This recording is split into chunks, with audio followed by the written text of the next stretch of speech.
Welcome back to another episode of Ancient Echoes. My name is Bronson Long. I'm always accompanied by my brother Austin, and tonight we are continuing down this path of genealogies, and we're going to cover the son of Ham tonight, Noah's son Ham. Last week we did Japheth and all his son and his lineage, and it got crazy, man. We had a really good time going down, talking about all sorts of speculative issues and content. Austin, man, I'm excited for this, bro. How you doing tonight? I'm doing really good. I'm excited for it too. Welcome everybody. We're doing another commentary tonight. Japheth was very, very fun, but it's really hard to lock anything concrete down with a few of those guys. Tyrus especially, it's very hard. But did a little speculation and dug into it the best we could, and I think it turned out pretty good. Tonight with the Sons of Ham, it's a little more concrete, get a little more detail, and there's a lot here, a lot of history here. This is a lot easier to trace than Japheth by far. So it's going to be in-depth discussion tonight. So let's go ahead and get into it. Let's do it, man. Get our little screen share going here. And as always, guys, we're going to start up in the Bible. So here we are in Genesis chapter 10. We're going to start in verse 6, okay? So these are the sons of Ham: Cush, Mizraim, Put, and Canaan. Now the sons of Cush are Seba, Havilah, Sabta, Rama, Sabteka, and the sons of Rama are Sheba and Dedan. And Cush begat Nimrod, and he began to be a mighty one in the earth. And that's interesting, bro. We don't get any type of description to anybody else here, but for Nimrod, for some reason, we get something there. Okay, well, let's go back to the very beginning. Let's see here. So you have Ham that has a son Cush, and then Cush has a son Nimrod. So this would be Ham's grandson Nimrod. Right. Now, could we go to this right here and show the definition of mighty one? Yeah. We'll go to our little tools over here. Come on down to mighty one. Our word there is Gibor, H1368. And as we come down, it says strong, mighty, strong man, brave man, mighty man. It says powerful by implication, a warrior, a tyrant, a champion, a chief, a giant. Yeah. Man, wow. That is interesting there, though. Something here for the Arabic language. It says one who magnifies himself and behaves proudly. Now, I know we didn't plan this out. Could we pull up the Septuagint and just show this one part? Because it's interesting how these, Hebrew elders and their Hebrew mindset translated this here. And they're translated from Hebrew into Greek. Now, the Greek word they use here is very interesting. Absolutely. Real quick for our audience who might not be aware of this, when you say Septuagint, man, what is that? It is a translation that came out of Alexandria, and the mythos behind it is that 72 elders of Israel went in and they were told to translate the Torah of Moshe and translate the Old Testament. And so they went in, and the story is that they translated it, and they all translated it the same exact way, and this is how it came out. I don't know. A lot of people don't like the Septuagint. A lot of people do. It's really it depends on whose history you believe. Right. But it's good to color in how people thought in the Hebrew mindset at that time. So let's just look into it real quick. So here in verse 8, it says, Cush begat Nimrod, and he began to be a giant upon the earth. Yeah, they use gigantus there. Wow. Is the word that they use. All right, so when you use Gibor, which plural with the I-M is Giborim, when David is going around with his mighty men, that word there is Giborim as well. But when they translated into Septuagint, they did not use gigantus. They used a different word to just convey like mighty person. But with Nimrod, they translated it as Gigantus, as giant. So I don't know if he did something to him in some kind of a way with rituals or some kind of gene editing or something to change himself, but he began to be a mighty one in the earth. Yeah. Now we have some theories on this, and we're not going to get into it this week. Sorry, guys, but there's too much on Nimrod or Inmakar or whoever you think he is. We have a whole lot of it. So what we're going to do is this week we're going to go ahead and do the sons of Ham tonight. Next week for the Genesis commentary, we'll do the sons of Shem. But in between those two episodes, it could be kind of like for the Christian conspiracy videos, but it's going to be a standalone Nimrod episode that we're going to put together because there's so much on this guy that it would be impossible for us to put it in one video. Yeah. So, and still be able to get to the other sons of Ham. So for right now, we're going to cover a little bit of the regions it mentions coming up here. But outside of that, we're going to leave Nimrod alone tonight. And then we're going to go back to him coming up later on this week, Thursday night. Perfect, man. I'm so excited about that. We got so much stuff. We were going to do it tonight. We just kept getting more and more and said, man, you know what? It just has to be on its own. It's got to be on its own. So we're going to cover Nimrod a little bit on Thursday. And then on Sunday, go back to Genesis 10 and cover the rest of Shem. And then the week after that is the Tower of Babel in chapter 11. So we have a whole lot of Nimrod and a whole lot of history and craziness going on right here. So, tune into the episodes over the next couple of weeks that are all going to go right together. Man, that's so exciting. Something changed there, man, says he began to be mighty. So I'm really excited to see what we put together for that. As we continue the chapter here in Genesis 10, verse 9, we'll continue with the Nimrod narrative. He was a mighty hunter before the Lord, wherefore it is said, even as Nimrod, the mighty hunter before the Lord. And the beginning of his kingdom was Babel, and Erech, and Akkad, and Calneh, in the land of Shinar. Out of that land went forth Asshur, and builded Nineveh, and the city Rehoboth, and Calah. Now, if I'm not mistaken here, Asshur is not one of the sons of Ham, if I'm not mistaken. Asshur is somebody else's genealogy there. Am I right? Go back up. Sure.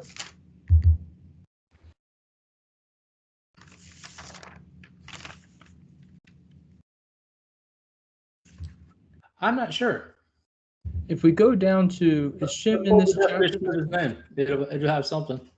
Yeah, down here in Shem, he has a son, Asshur. I just want to make sure it's the same Asshur. We have a lot of names repeating themselves. We have That's two Ravillas. We have two Enochs, two Lamechs. There's two of a lot. So, and I believe there's two Sebas too at some point, or names that are real similar. So let's go to that definition. Let's just make sure. That's why I said I wasn't sure, bro. Because sometimes it's and it very well could be, but I just want to make sure before I put a stamp on it. For sure. So this is what you're looking for, right? H804, Asshur or Asshur. We come down. There's your words. Asshur or Assyria. Second son of Shem. Yep, absolutely. Son of Shem. So very interesting that he may have been there. And, Assyria is not, in the grand scheme of things, not super duper far from where the Tower of Babel. No, not at all. The Semitic peoples are all over right there. So it doesn't surprise me. Before I said it was the same one. I wanted to be sure, man, it's hard to tell. Got you. Yeah, interesting. And I hate to be too speculative. We just now started the video, but it makes me think of maybe almost like a Lot story. Like maybe he was where maybe he shouldn't have been, and he leaves Nineveh. Who knows? Very interesting there, though. As we continue down in Genesis 10. Well, let's hold on one second. He went. And I went for Asshur, and he built it. So Asshur is the one that built Nineveh, Rehoboth, and Calah. Mm-hmm. So I wonder why they put him there. You got to wonder. Yeah, it's like maybe he was, I imagine if he's straight from Shem, he would have been older than Nimrod, I would imagine, right? Shem is Noah's oldest son, and Nimrod is not. That's Ham's grandson, right? So, you got to wonder. I don't know what in the world he was doing there. He just He built Nineveh. yeah. See, and all right, and between. Okay. Any ideas in the comments, man? Let us know what you think about that. Asher apparently was the one that was. See, Nimrod at the beginning of his kingdom was Babel and Erech and Akkad and Calneh and the land of Shinar. Out of that land went forth Ashur and built in Nineveh. I wonder if he was going and building for Nimrod. Maybe he had hired him on to go out and build, and I wonder if that's what the connection is there, because it goes right into it when it talks about that. So, and out of that land, so it was in Nimrod's kingdom, so he may have commissioned him to go forth and build these cities.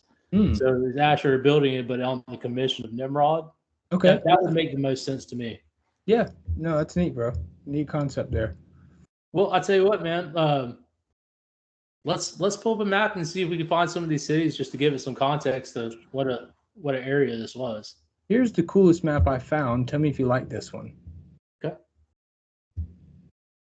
Zoom in if you want me to. Yeah, definitely.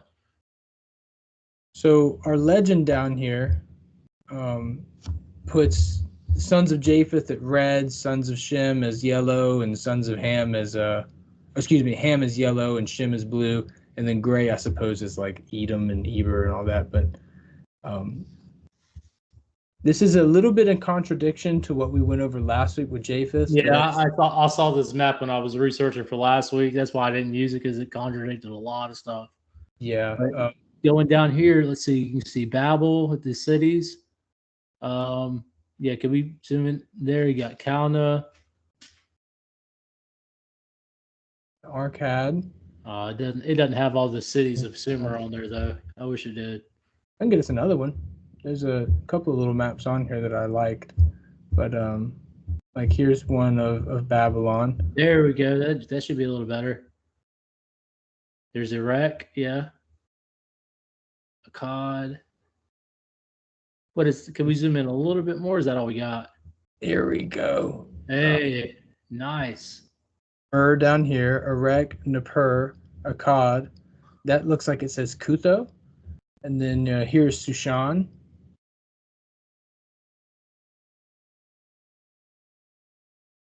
We're basically talking about right here in the Babylonian Fertile Crescent area, where you would have this is a little later, but Sumer and Akkad right there, Mesopotamia, and that's where Nimrod set up his kingdom. Right, no doubt. And it's saying that Asher came out of here and built Nineveh. And if I'm not mistaken, Nineveh is not far from here. Is it still north? Yeah. Let me see if I got it on this map. Doesn't look like it. But Assyria, right here, Assyria, that's, you get your name Asher there. If you check that out in the Bible, you'll see that Asher is kind of synonymous with that name a lot. The Assyrians actually had a god named Asher. Very cool. You see some of these names that we kind of discussed last week, like Madai and all that. But very, very fun here, man.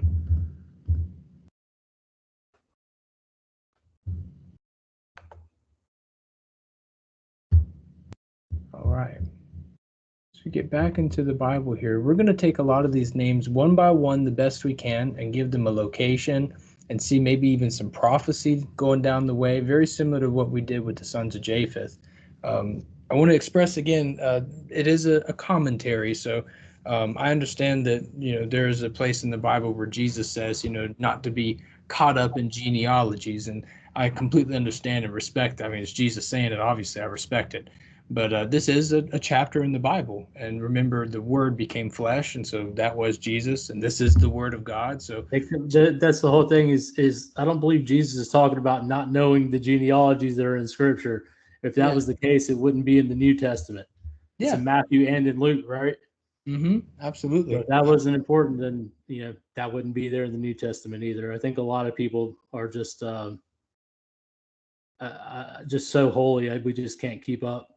They're just sinless, shining creatures. They don't need Jesus at all because they've done it.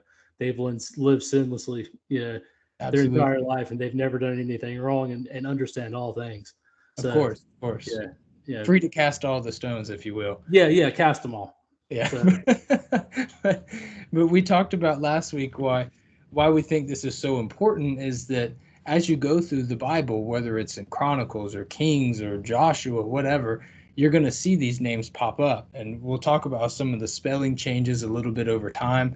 Sometimes the word changes completely. But as you're reading it, I told a small story last week. I'll do the same here. That as a child, I picked up the Bible and I just opened it up. I was just going to read whatever opened up to me. And I was in Daniel, and I was just a super duper confused 12-year-old there, and had no idea if I was reading somebody's name, a place. I didn't know what was going on.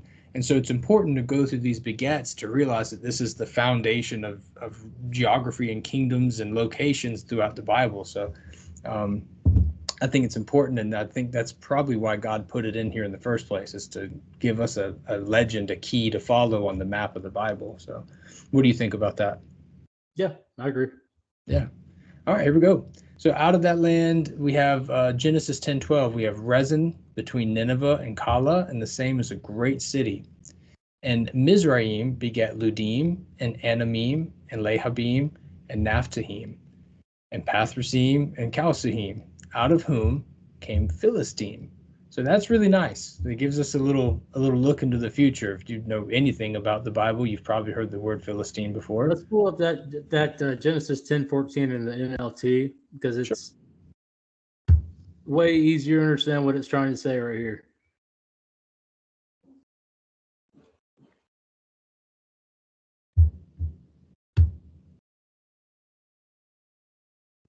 Close up so you can see it. Pathrusites, Calsuhites, and Caphtorites, from whom the Philistines came. There you go. Beautiful, beautiful. And again, that is something that you're going to see throughout the entire Bible. Is Philistines, man. That's if I'm not mistaken, where our man Goliath comes from some city named Gath, and he's from the Philistines, if I'm not mistaken, right? Yeah, Gath is there in Israel proper, basically, and just Caphtor would be Crete, but the city where they were from is there in the Levant, or Gath, where Goliath and his brothers are from. Yeah. All right, Gen 10:15. And Canaan begat Zidon, his firstborn, and Heth. And here we go. Here come the names, the infamous names. And the Jebusite, the Amorite, the Girgasite, the Hivite, the Archite, the Sinite, the Arvadite, the Zemarite, the Hamathite. And afterward were the families of the Canaanites spread abroad. And the border of the Canaanites was from Sidon, as thou comest to Gerar, unto Gaza, as thou goest unto Sodom and Gomorrah, and Admah and Zeboim, even unto Lasha. And these are the sons of Ham after their families, after their tongues. I thought that was very interesting that when we go through Japheth, Ham, and Shem, they all get their own tongues in their countries and in their nations. And a little teaser for the upcoming episodes. Everybody gets the same tongue eventually. They all get the same language. So that concludes the children of Ham. So let's go ahead and take a look at some of these names. Let's look at the big four, the sons of Ham. Yeah, let's do it. If I could just stop scrolling up. All right, so your first ones are Cush, Mizraim, Put, and Canaan. You lead the way. Tell me where you want to go. Let's go to the family tree. Yeah, let's do it. Is this it here? No, it'd be just a family tree. Oh yeah, let's do it.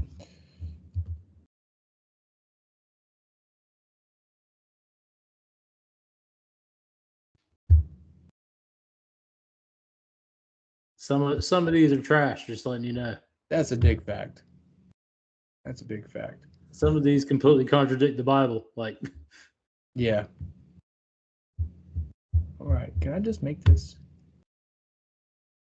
Can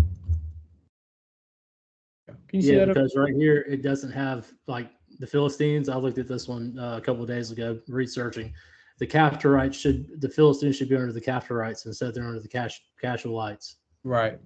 That's what. And as soon as I saw that, I just got off it because the Bible clearly says right there.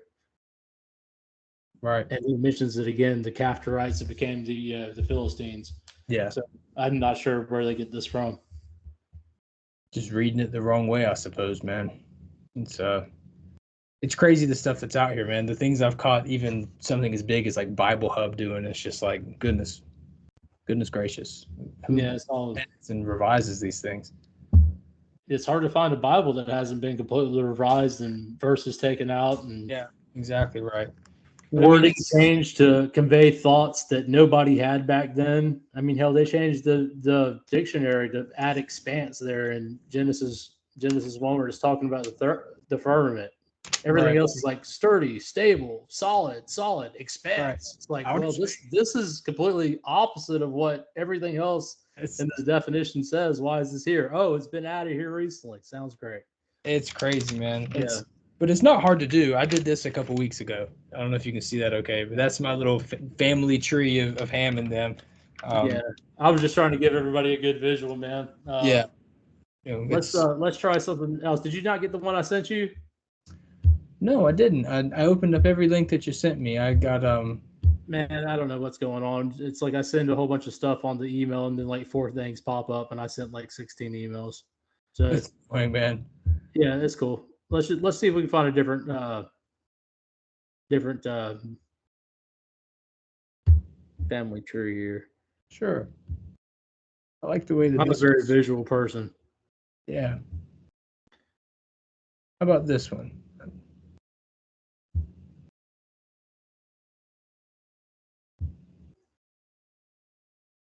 I think this one was good, but you got to go quick before the website crashes. Is that right? Yeah, it's that bad, if I remember right. Yeah. So let's hope everybody can read this pretty good. They do the same thing, though. I don't know. I've always read the Caphtorim. Yeah, I don't know where that comes from, but see that. So here we're looking at, we have Cush, Mizraim, Put, and Canaan. And I guess at the same time, I've got no generations for Put either. Did you find anybody in the Bible through your studies where we get some type of lineage? No, I haven't seen anything in the Bible whatsoever, and that makes me wonder why his genealogy is not added.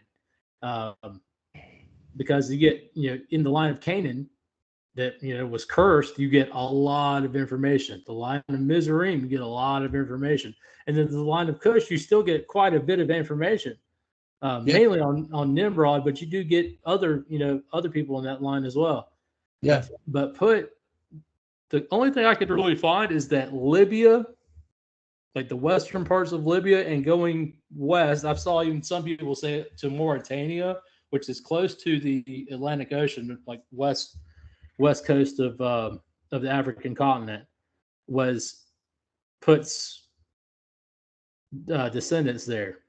Okay. But nothing that I could. What's that? I said that makes sense to me, right? Yeah. Like you get Cush, and like the kingdom of Cush would be in Ethiopia, just north of the Horn of Africa today, over on the east coast of Africa. Then you get Mizraim, whose descendants, and it was called Mizraim, in place of the name of Egypt several times. It's Egypt. Mm-hmm. And you have Canaan, who, according to Jubilee, should have been in Africa somewhere. I believe in West Africa, if I remember right. Should be over there, like toward Mauritania and a little bit south of there, is where Canaan should have been. But he took possession of, according to Jubilees now, what should have been Shem's land, and is in that whole area from, I believe it says, from Sidon south to Gaza, and then over to wherever Sodom and Gomorrah would have been to the east. Yeah. And I'm not sure on that. We could check the Elisha. I believe we can find that. But Put's land is a little confusing. It's almost like he is in between. It's like the ocean and Mizraim. Right. It's a little confusing, to be honest with you, because it's hard to tell. It's almost like Put had his land and then just kind of took over where Canaan was supposed to be. Okay. That's a good way to say that. I have a verse for Put. I'll just pull that up real quick in Ezekiel 27. I won't bother putting it on the screen at the moment, but let me get up here real quick. This won't take me but just a second, just to see if it gives us any type of information on him. Me and technology have just not been doing right today, man. We're not vibing. Just pull it up on the screen so everybody can see, bro. Sure, yeah. It's nothing too special here, but it just uses the name. And Ezekiel. We're going to go into 27, verse 10. So,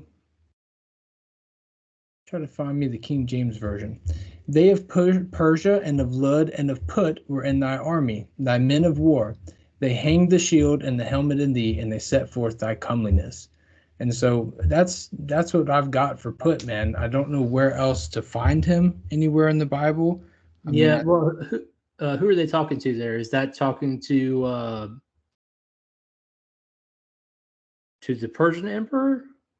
It is addressed to, in the second verse of that chapter, it says, "Now, son of man, take up a lamentation for Tyrus." That's talking to Ezekiel there, but what does it say before that in the scripture? Let me go back here.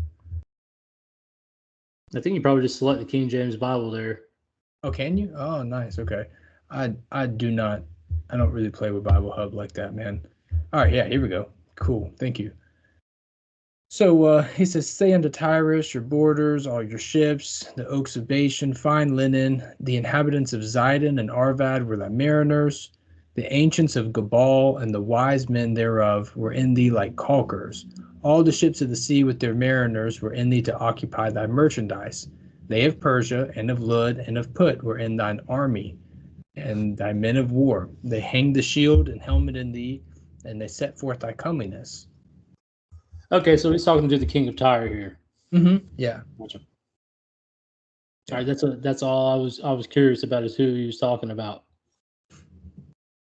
Yeah, the only other place, I mean, I don't know where that would else. make sense because we talked about the Phoenicians and Carthage and all that in North Africa. That would be right there.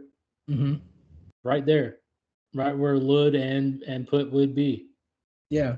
So if we look at Put in the tools, and guys, this is just fun to do because you don't get any genealogy for Put. I mean, there's just nothing listed here, so I think it's fun to kind of just check them out and see what we can find about this guy. But it says, a nation and people of Northern Africa, probably the Libyans. But I mean, that's the best. That's the best that I've come across is just Libyan. Me too. That's all. That's it. I'm seeing some speculation going all the way. I think we have the Wikipedia up here. Yeah. This is it, yeah. Yeah, I believe there's speculation they go to Mauritania. Josephus, yeah. Yeah, Josephus puts him as the founder of Libya. And so, it's kind of weird, man. This is one of these things where I understand that some people don't really like speculation, and I get it. I'm not a big fan of it either when the Bible gives you everything you need to know. But in a situation like this where we don't have much given to us, I mean, I just did a search for the Bible for every time it uses the word put, and I gave you what I got. It's not a lot. You get that one there, but that's all there is. There's no information, no anything. Yeah, and that's it. So we get that Pliny the Elder, Josephus. Yeah, I mean, there's not a whole lot to work with Put. Mm-mm. Now we wanted to spend a little time with Put because he's the only one that doesn't give any genealogies for. Yeah, sends out off alarm bells. Why would that not be covered? Was it because they did something, or was it because they were just so unimportant, or I'm just being honest. Like, what was it? That it just wasn't worth writing about, or was it something that they just were excluded for something that that line of people did? I don't know. Yeah. Again, all we can do there is speculate. I mean, if you got something in the comments, man, let us know. If you have some super secret, awesome. Let me say this is that the reason I say if they did something or not is because a couple of weeks ago when we showed how Canem was in Jubilees, but he was removed from the Genesis 10 genealogies and was not in there, or in Chronicles. Yeah. I believe it wasn't in Luke. We had to go to find it. Yes. Yeah, we had to go to find it with the son of Arphaxad. It says Canaan, but when you look at it in the definition, it's Canaan, talking about the same Canaan that discovered the teachings of the Watchers in Jubilees. So that's the reason I said I didn't know if they had done something or not. It's like I'm trying to put something on there, but there is precedence for it when you're talking about this, the genealogies and that kind of thing. That Canaan was left out because of something he did. He was not included as the son of Arphaxad in Genesis or in Chronicles. Absolutely. I've seen some spellings here where put is spelled P-U-T, and you can obviously tell that when you do a Bible search on that, you're going to get hundreds and hundreds of verses for put thy hand and put this there, and you know what I mean. So it's gonna be things where, last week, man, it was not an exaggeration. I said 1,000 verses because that's just kind of what happens sometimes. You know what I'm saying? When you look up Asher, you know what I'm saying? When you get ASH, you know what I'm saying? You're going to get anything that sounds like that or looks like that. That's why I made that comment last week about shame and ashamed. There's just hundreds of verses that use ashamed. And so if you guys find anything on put, man, please let us know. Austin and I love to learn new things, and we read the comments and love to hear from you guys. So, but that's all I have to say on put, man. You got anything to add there? You want to put something in there? No pun intended. Sorry. Today's my first Father's Day, guys. I've got a baby on the way, so I've got to start throwing all my dad jokes out there. All right, let's see. Who's our next one? I know, it's so bad. All right, here we go. So we have Cush, Mizraim, and Canaan. All right, let's go to Mizraim. Let's do it. So here's our wiki page. Or I'll tell you what, first, let's do what the Bible says. Let's go to Tools. We'll go to Mizraim, and we'll see what that has to say about it. H4714 is your code. And as we come down, Egypt, land of the Copts, and a country of the northeastern section of Africa, adjacent to Palestine, and through which the Nile flows. So Mizraim is given Egypt, and that is essentially unanimous, right? I've never heard anybody say that it's not. Yeah, I even the most argumentative of Bible believers, I haven't heard a argument about this. It seems pretty cut and dry. Yeah.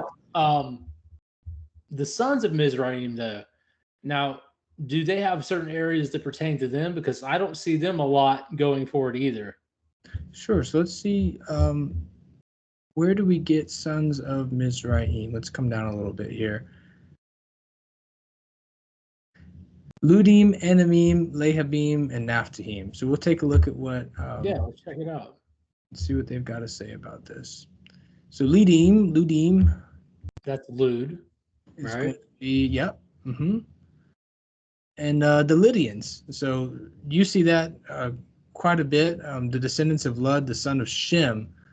So that is actually not what I wanted to see here. That kind of confuses me. Hold on one second. Let me make sure that I'm not crazy.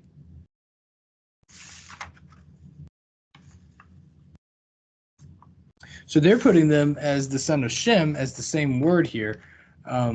But I'm not sure if I necessarily agree with that yet. Let's find out some things about things real quick.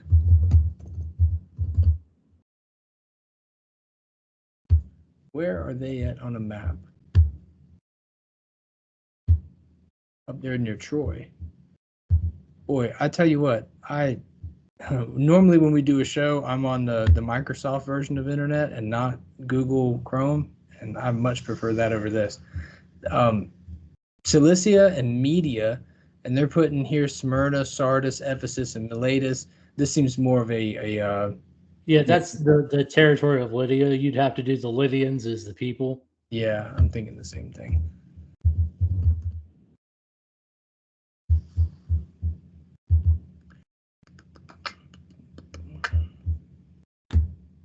And it's only people living in Lydia.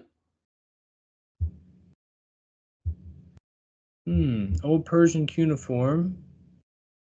a region where Anatolia, who spoke the distinctive Lydian language and Indo-European language of the Anatolian group. Yeah, I don't think it's the same thing, man. I don't think so either. And this is why we were saying earlier that there's two different ones. Based on geography, I would assume that these Lydians are of the sons of Shem. I wouldn't say these are the sons of Ham. Would you? That or Japheth, because that's in Japheth's territory. Way up north, yeah, compared to what we've been looking at Africa and stuff. So this is why this stuff gets so confusing, and I can imagine why a lot of people choose just to Plus, they stick it Indo-European language. Those are probably Japhethites. But let's take a look at let's see what we can find in the Bible real quick. I'm going to do a quick Bible search of Ludim, Ludim. Let's see what we get.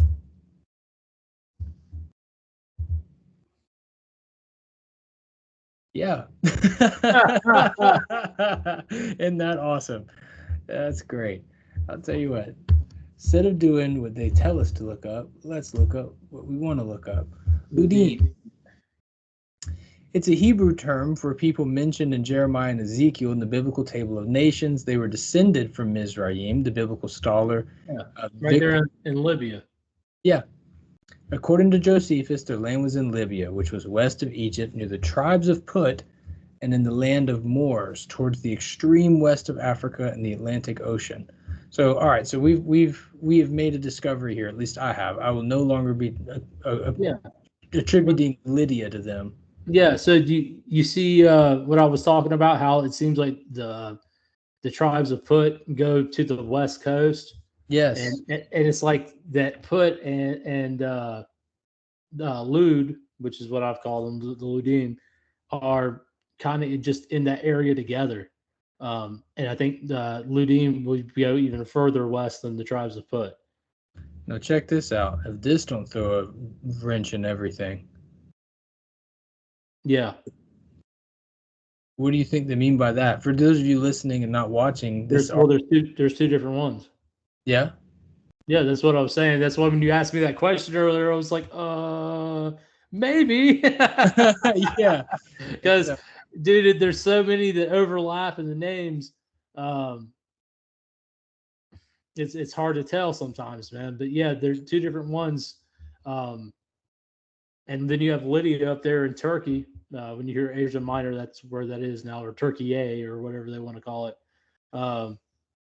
But yeah, they were there in the northwestern part of the African continent, and moving over into the central part too. Also, the descendants of Put, so they're kind of overlap there.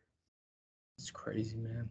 It's just I wish that some maybe I don't wish this, I don't know. But when they wrote the Bible, I'd love for them to put in parentheses like 1 or Lud 2 or Lud 3, you know, something. Yeah. That'd be nice, man. It's just pretty crazy there. So that's what we've got for a son of Mizraim. We can continue on some more. Yeah, let's check out the other ones mentioned here. Anamim. Yeah, 3 more to check out.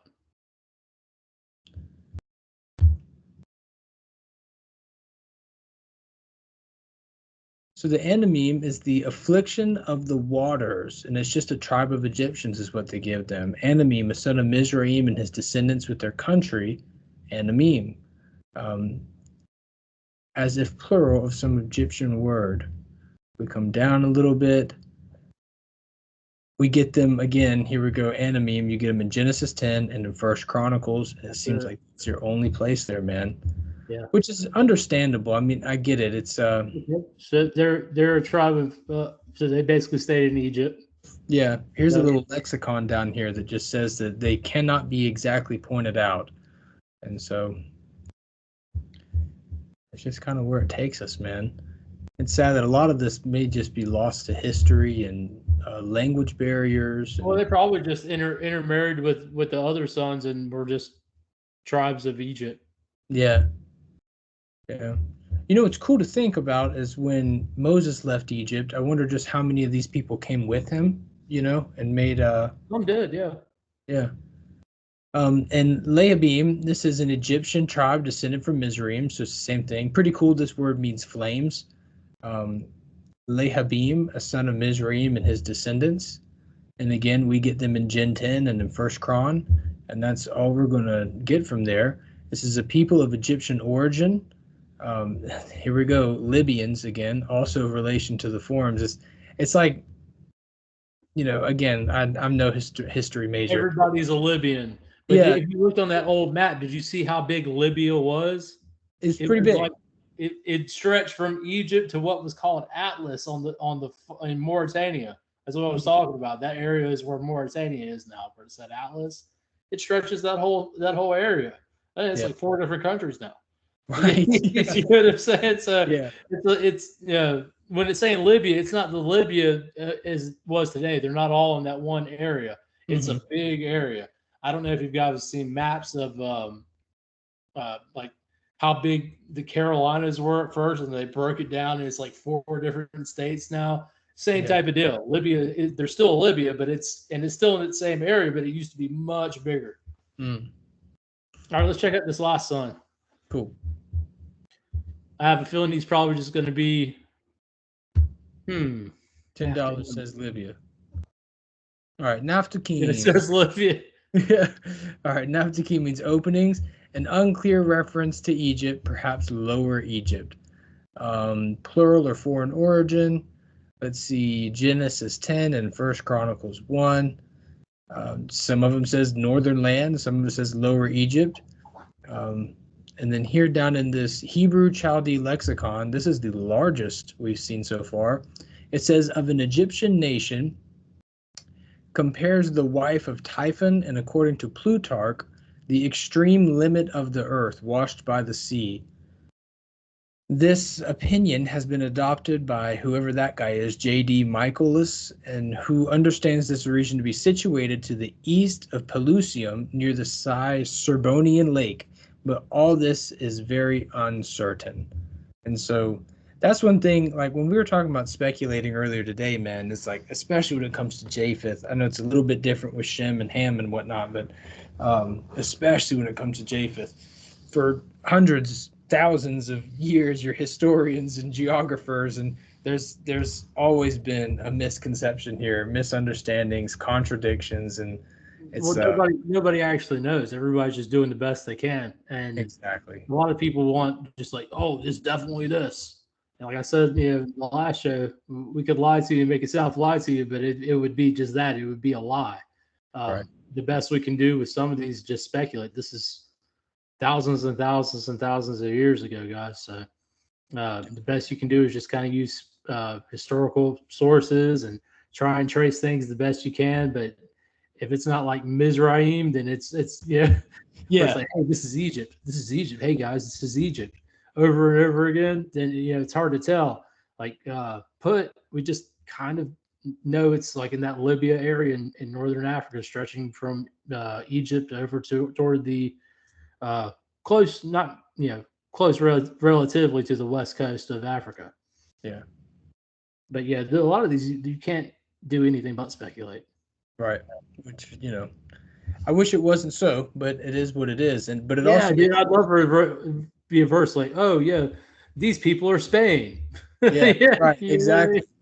Right. And I'd love for Moses to written down, and about 2,000 years from now, Libya is going to be a lot smaller. That'd be awesome, dude. But it's just not like that. But it is fun because when you get to dig into these things, you might not get the answers that you're looking for, but sometimes you get the answers that you need. You just find some really cool stuff in there that kind of piece some things together. So our last son of Ham is Mr. Cush here. We got 2 more left. We have Cush and Canaan. Oh, excuse me. Yeah, thank you. I didn't skip anything, did I? You ready to go to Cush? I think that's about all we got on that. It's basically northern Africa and Egypt to come out of Mizraim. Yeah. All right, here we go. Cush, H3568. And we're coming down. Cush means black. A Benjamite down the way, the son of Ham and grandson of Noah, and the progenitor of the southernmost peoples located in Africa. The peoples descended from Cush. So it sounds like they're given the southernmost places in Africa. The land occupied by the descendants of Cush, located around the southern parts of the Nile. So we're going to Ethiopia here. and the name of the son of Ham, and his territory also of an Israelite. We get quite a bit here. There's a lot of Bible verses that it's given us here, from Isaiah to Zephaniah, Jeremiah, Ezekiel. I want to see that lexicon, see if they got a lexicon for us here. A people descended from Ham, whose country was surrounded by the river Gihon. So that's interesting because we see Gihon as a river that comes out of Eden. In Eden. And in that account, it says the river that surrounds all of Ethiopia. Yeah. So that's, watch out now. That's pretty cool. That's really cool. See, you might not get the answers you want, but sometimes you get the answers you need. That's interesting. Yeah, very, very cool there. So we've got, let's see, a couple verses for Cush if you're interested. If we go let's save actual Cush himself for the Nimrod episode. Deal. I have quite a bit to tie in there. So okay. We'll leave that alone then. Let's not push Cush too much. We could look at some of the other sons that come from Cush besides Nimrod. That'd be cool. But as far as like Cush himself, I got a lot that's going to tie into that episode because it's important to understand where Nimrod was coming from. Fantastic. All right, that's what we'll do then, man. Sorry, guys, but it's going to be worth it. Yeah, no, that's fine with me. And a lot of these guys, man, as long as you got the right word, you got it written down, it's literally just a Bible search away, and you can find all sorts of verses. So Cush's son, Seba, we're going to check him out. This is age 5434. And here we go. It means drink thou. He's a son of Cush, a nation south of Palestine, perhaps Ethiopia. And we see this being used in a couple of different verses here. We've got Genesis 10, obviously, First Chronicles, that's a given. But in Psalm 72, the kings of Tarshish and the isles shall bring presents. The kings of Sheba and Seba shall offer gifts. And then in Isaiah 43, verse 3, we see God, the Holy One of Israel, thy Savior. I gave Egypt for thy ransom, Ethiopia and Seba for thee. So again, when you see these places in prophecy, man, there's something going on here. This is why we were talking about Genesis 10 is important, because you see that Seba here is associated with Ethiopia. Anyway, in Adulam Gulf on the west coast of the Red Sea, as we come down, I want to see this lexicon thing. Just says of a country and a nation sprung of Cush, which according to Josephus seems to have been Meroe. Province of Ethiopia. Yeah, province of Ethiopia. So, very, very cool there, man.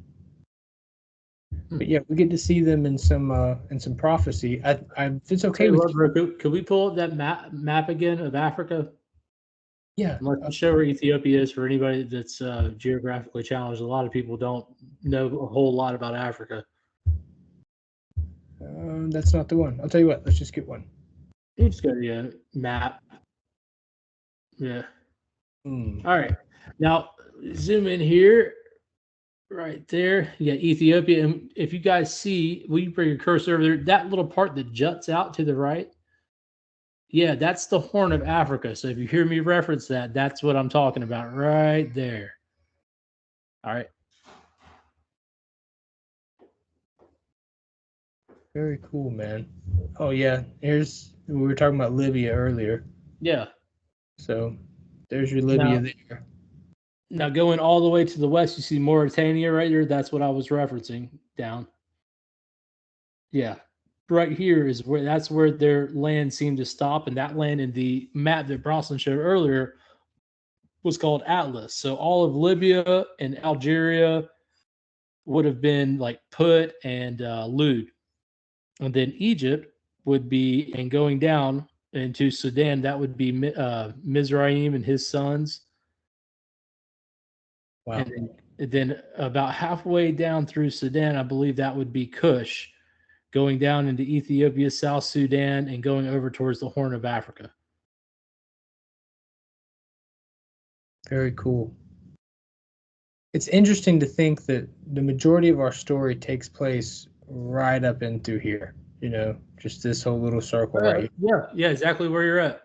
That's 100%. Even when it's talking about the churches in Revelation, it's the churches in Asia Minor. It's right there in Turkey.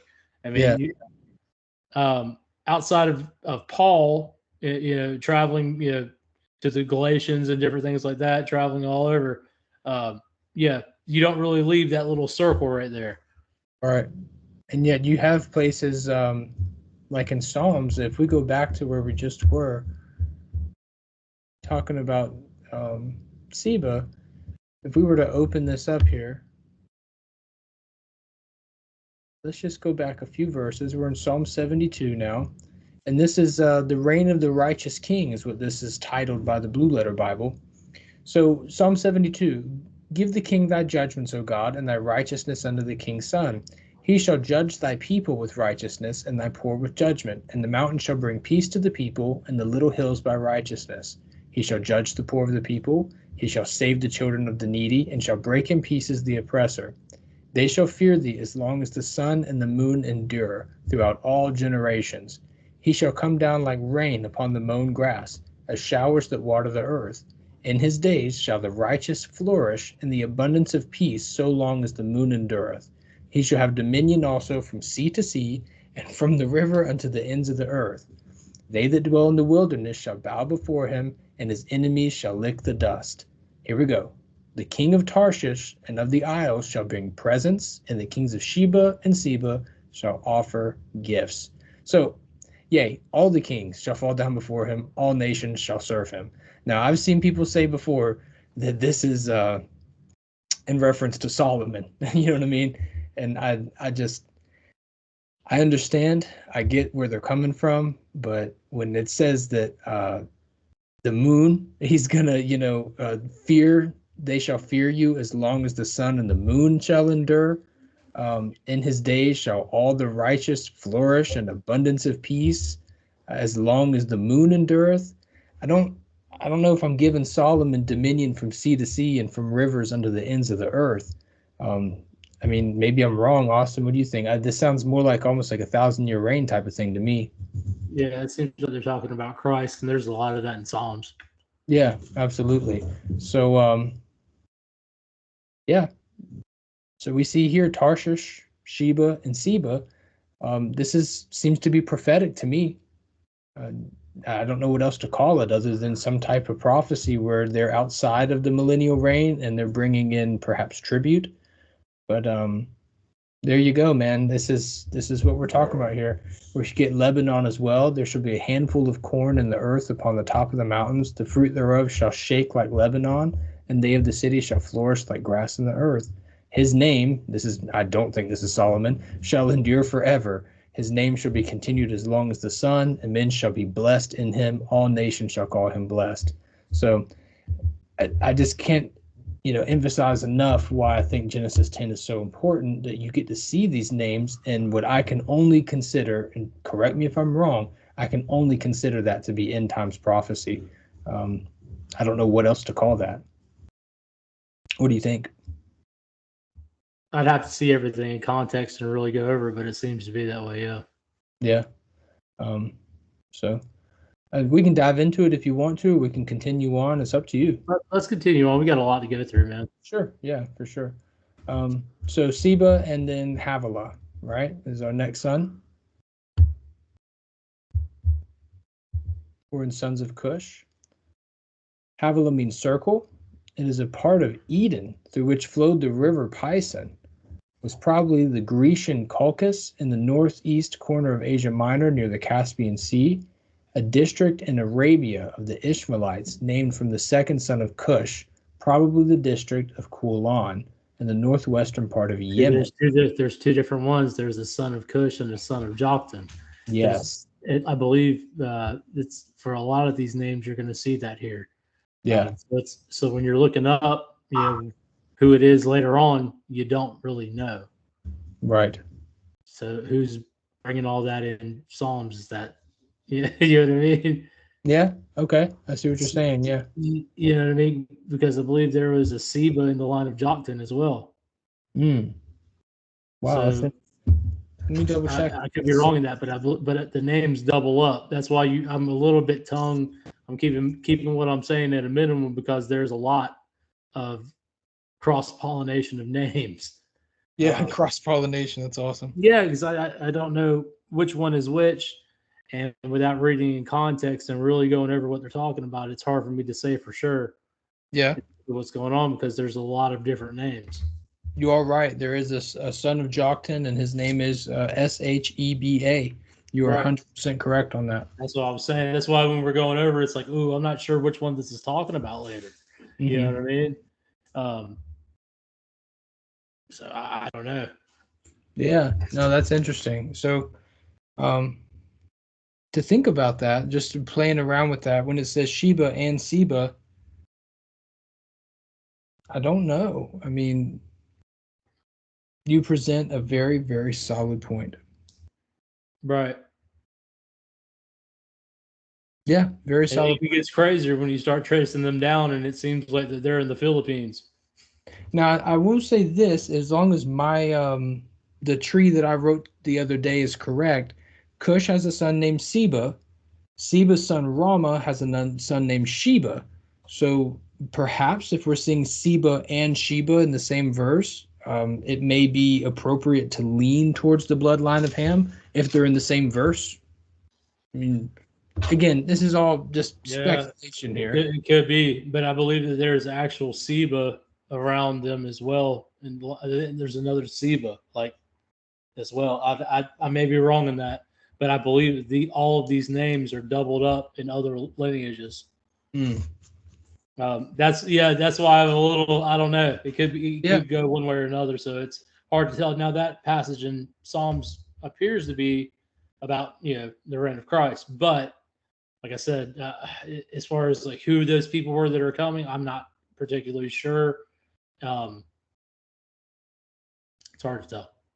I think there's safety and caution in that, and I'd hate to double down on something and have to do the whole reverse thing and reteach myself after doubling down. That's always a pain. Right. Yeah. It's when you've got so many double names and different places that are, that are attributed to one person, but then that same place is attributed to another person. It's hard to be too concrete on anything. Yeah, I agree. Here down in the Hebrew Chaldee lexicon, Havilah is the district of a Joktanite Arab. So there we are talking about Joktanite. And on the eastern borders of the Ishmaelites and of the Amalekites, that were there, of Strabo, dwelling near the Persian. And Persia is kind of a hard one, is it not? I mean, that's kind of, if you're talking about Persia, we're getting on the border of Ham and Shem. Am I wrong there? No, you're way into the territory of Shem. Ham's territory, from what I understand, stops in Africa. Okay. And then you go past Saudi Arabia, you go past Iraq, and then you get to Iran, and the Persian, I guess Persia would have stretched into Iraq, just depending on the time frame you're talking about. Yeah. So right there, you get Sinai, and from what I understand, that area from, let's say, you remember that diagonal line we drew through Turkey? Yes, came up through this way. Yeah, from what I understand, everything east of that line would be Shem. Yes. Okay. That's where I was getting a little confused here because now Persia would have been here, correct? Well, where Iran is, running all the way from India. Okay. No, right there at the Indian line. Yeah. Coming up this way, right? Yeah, and going into Iraq as well. And you had the area right there in between Syria and Iran, which I believe you had there was the Medes that were there, right? Yes. And then you went into the and that was a part of Persia as well. Yes. So just depending on the time period, you remember Persia was an empire, right? So it had a lot of area, including over to Greece, and it was a huge area. So just depending on the time period when you're talking about Persia. So it's safe to say that because this is where I was going talking about the Persian border, right here where your Red Sea, where the Red Sea is hitting towards your Mediterranean, Everything west of that, you're given to Ham. Everything Yes. east of that, you're given to Shem. Yes. Okay. All right. Just making sure I understood. For some reason in my brain, I was thinking everything kind of like where this line here is for Iraq. I was given all of this to Ham as well. Because we saw some people with Yemen earlier. So that's why I was kind of making that guess right there. Could be. I've seen a lot of people have 3 circles all taking each other's areas and everything else. Like, I don't know, man. I'm more of a black and white kind of guy. And I say if it's, I draw a line right there, Africa, Shem, that line right there, Shem, Japheth, south is Ham. Now, could I be wrong? Absolutely. Sure. But as far as Persia goes, I don't know that Persia, in the biblical sense, would have extended much further west than, when it's talking about Persia, much further west than like the eastern fourth of Iraq. Okay. Yeah. So, and like I said, at different times, yeah, I'm just trying to give an idea of that time period.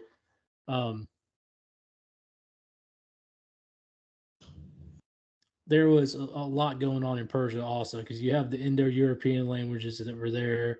You have the Indo-European language that was in India with the Sanskrit and the Aryan text and all that type of stuff. So you had all kinds of pollination between Japheth and Shem over here. Mm-hmm. I believe probably even extending over into China. Oh, wow. And, the ancient Aryan peoples that seem to be ahead of all the kingships everywhere. I mean, in China, you still have these, about 7 foot tall, red-haired mummies. You know what I mean? And normal people, just everyday common folks, weren't mummified. It was the royal lineage and the higher ups in society. And you find those red-headed mummies everywhere. Yeah, that's the red hair, man. That's, safe to assume we're talking Japheth, right? Yeah, Scythians also. Yeah, and going all the way into China. Yeah, people of the plain and the Caucasus Mountains in north, and then east of the Caspian Sea, Turkmenistan, Afghanistan. A lot of people don't realize, man, you start looking at pictures of the Afghani people even now, a lot of them are, well, I mean, they got a tan, obviously. They're outside a whole lot, but they have blue eyes. Is that right? A lot of them do, yeah. They're not like, like Arabian Arabs looking people. They're more like white folks with a tan. Aryan. Wow. Yeah. Now, I'm aware, and I'm really veering off here, but I'm aware of some of the, I guess you'd call it the theosophy behind some of the Aryan race. I know they throw a lot of, at least northern India into that, and most of, if I'm not mistaken, most of the Middle East into the Aryan race. Am I right on that? What does Iran mean? Ooh, that's a good one. I don't know. It's Aryan. They named themselves Aryan. Iran.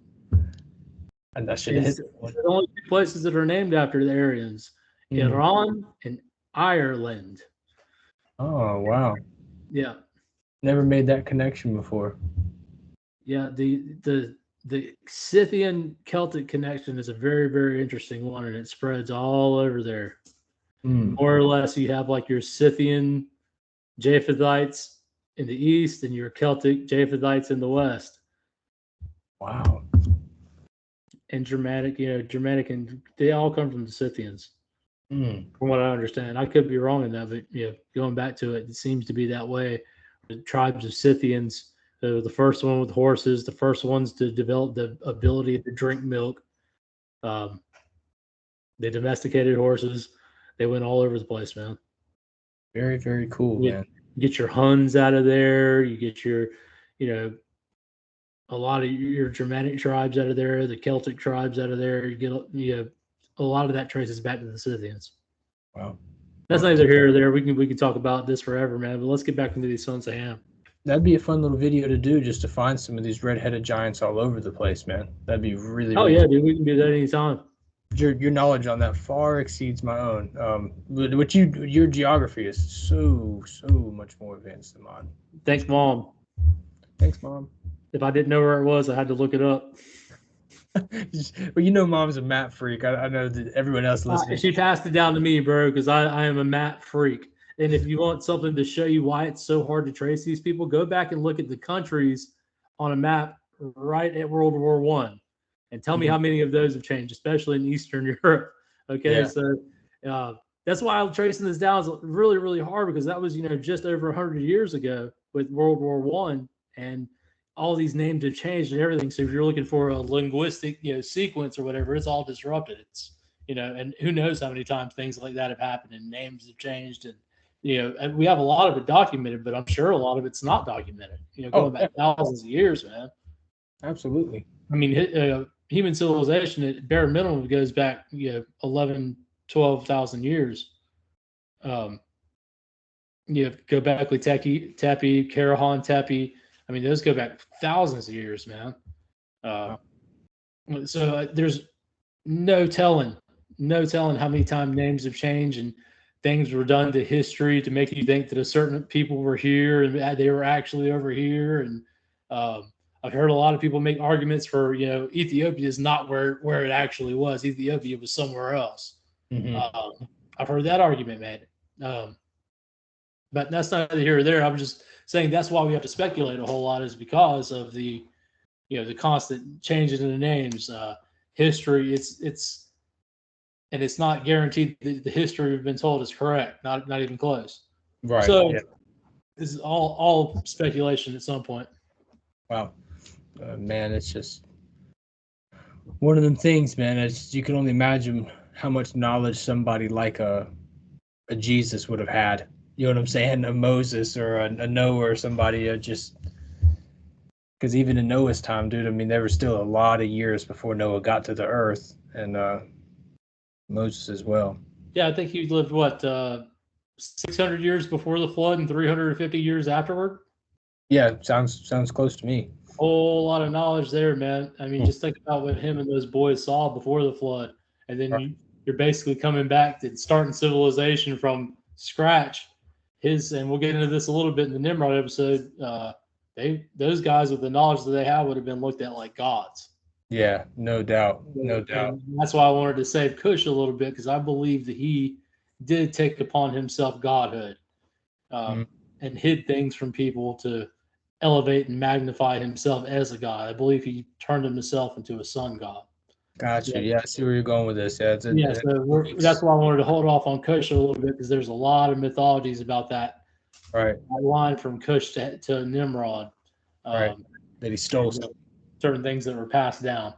So, all right. So let's look at the next one now. Sure. So our next one is Sabta. Means striking. It's cool. Probably a foreign derivation of Sabta or Sabta, the name of a son of Cush and the country occupied by his posterity, Sabta. Let's see, we have Genesis 10 and First Chronicles, and that's it. That's it. Yep, the northwest shore of the Persian Gulf. All uncertain conjectures. So guys, these are your top of the top. Come on, man. These are your scholars on it. I mean, you can see. That would be like the eastern. Let's look at it real quick. The eastern part of. Let's pull that map. Yeah, right through here. All right, so you get the Persian Gulf there. So it'd be like Kuwait, is what they're saying, possibly. Yeah. Very neat, man. Very neat. But again, what did it say? I want to read that one more time.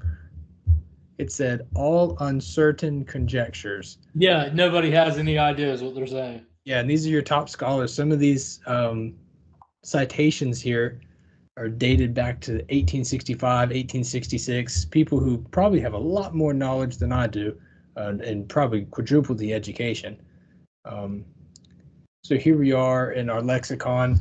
A Cushite nation and country. I have no doubt that this should be compared with the Ethiopic city Zabar, perhaps is how you'd say that name.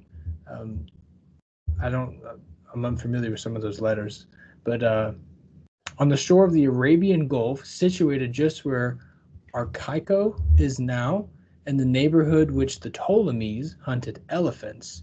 Amongst the ancient translators, This looks like a name, perhaps. Pseudonym. Saw the Okay. true meaning, rendering it some Hebrew letters, for which read the Simbrite, whom Strabo places in the same region. Josephus understands it to be the inhabitants of Astabora. I feel like I've heard that word Astabora before. Do you know about that? No. What Google gives us for Astabora. No. Astabora down. Keep going down. You might have to type in Josephus. Yeah, let's do it.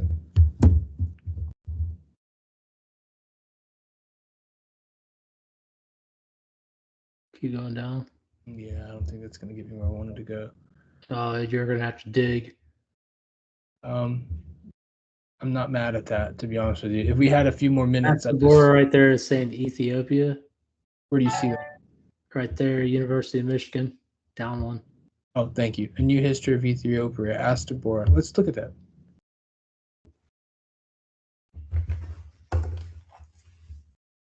A New History of Ethiopia being a full and accurate description of the kingdom of Abyssinia, vulgarly, though erroneously, named the Empire of Prester John. Interesting. That's about all we're getting here.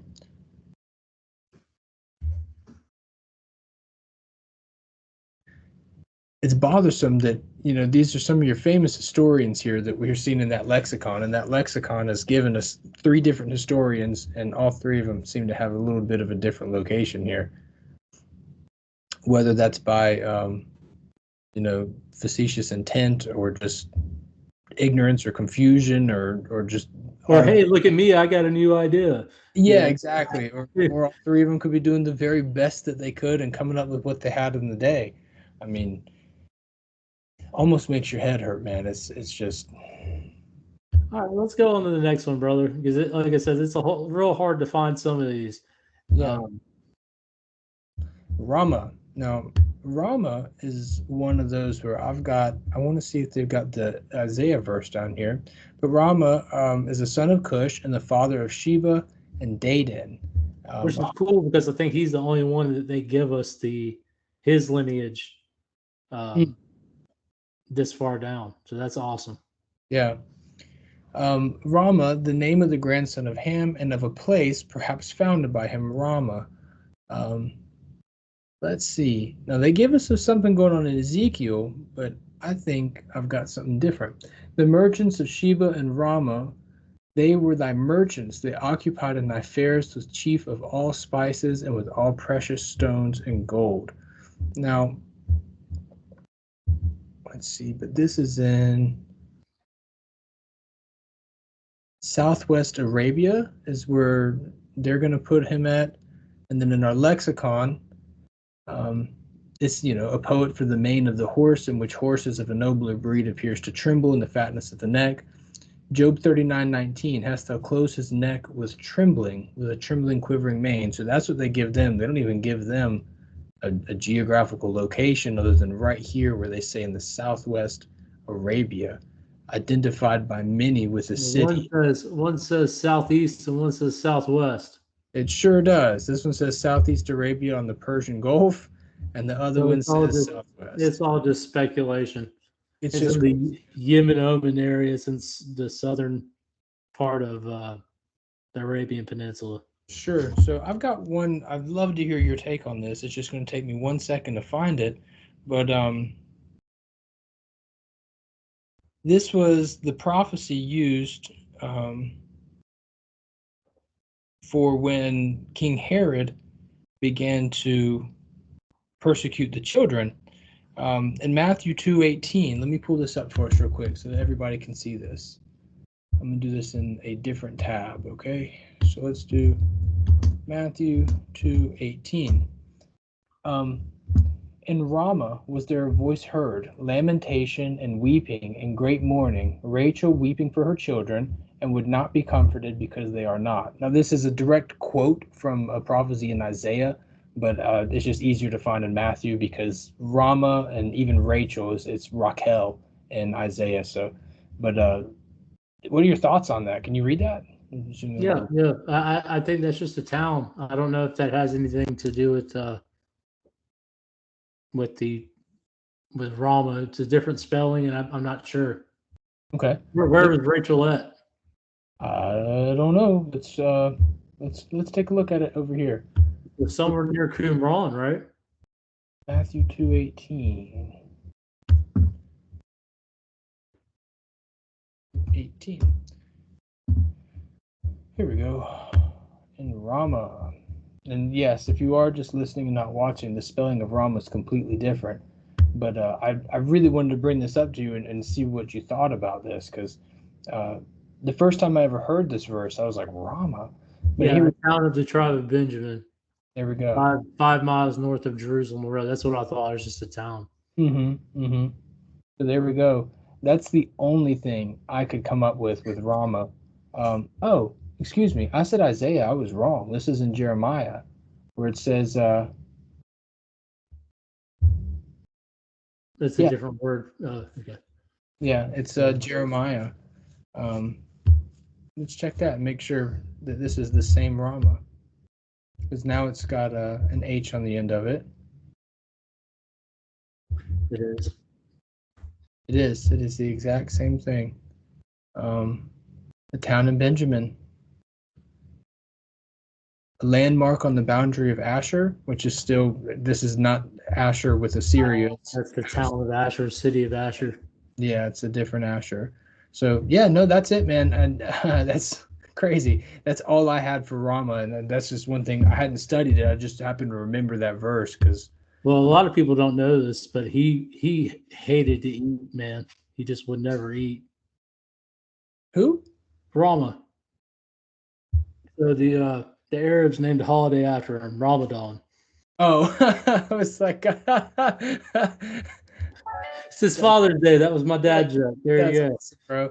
I was you hit me with so many facts in geography tonight. I was like on the edge of my seat. Like, who hated to eat? It's like Jeremiah. He was in prison, bro. Rama hated to eat, so they named it. Hilarious, bro.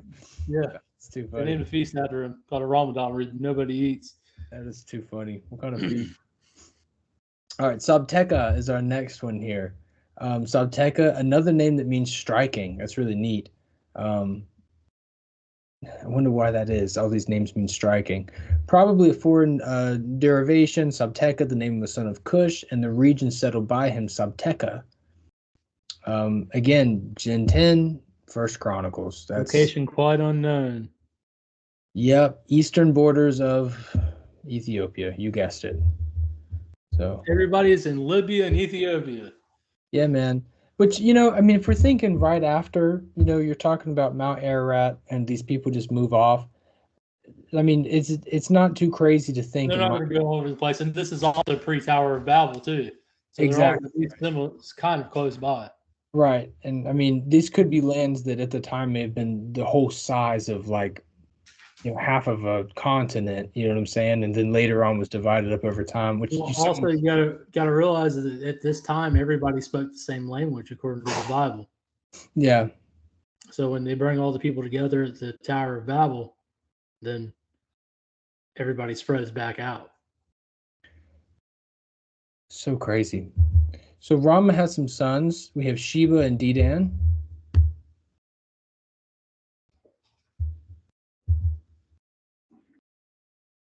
Means 7 or an oath. Now here we go. We have a son of Joktan, a descendant of Seth, son of Rama, grandson of Cush, and son of Jokshan, the son of Abraham. So there's there we go. That's what I was saying. Okay, so Sheba, yeah. Man, that's tough. I didn't know we had one that was Abraham and Keturah as well.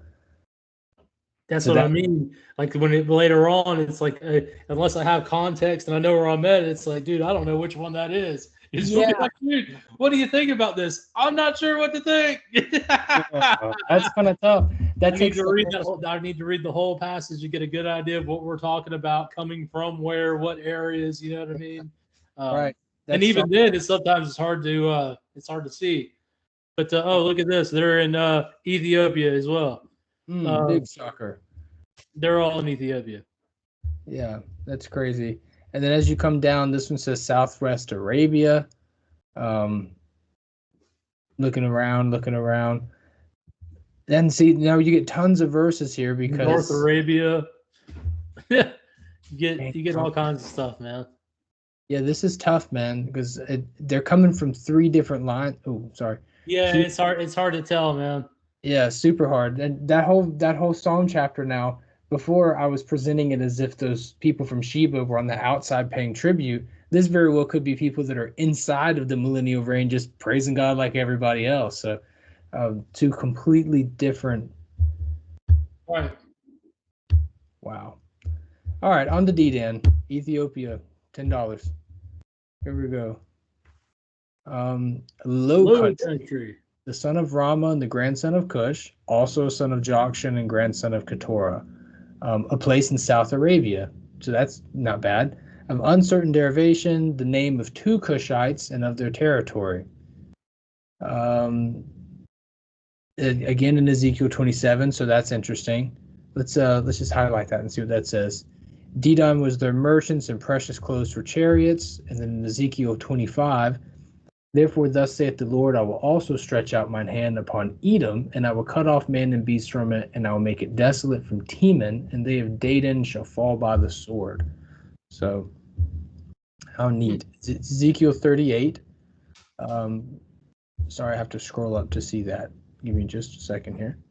Sheba and Dedan and thy merchants of Tarshish with all the young lions thereof shall say unto thee, art thou come to take a spoil? Hast thou gathered thy company to take a prey, to carry away silver and gold, to take away cattle and goods, to take a great spoil? So that's interesting. They're with Tarshish there, and we talked last week about Tarshish being a bunch of seafaring people.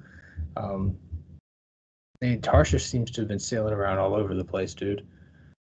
Where is Tarshish? Yeah, man.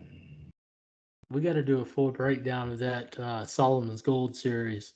Yeah, because that goes into a lot of different details, and that's a good argument against the conventional thought of who all these people are and everything.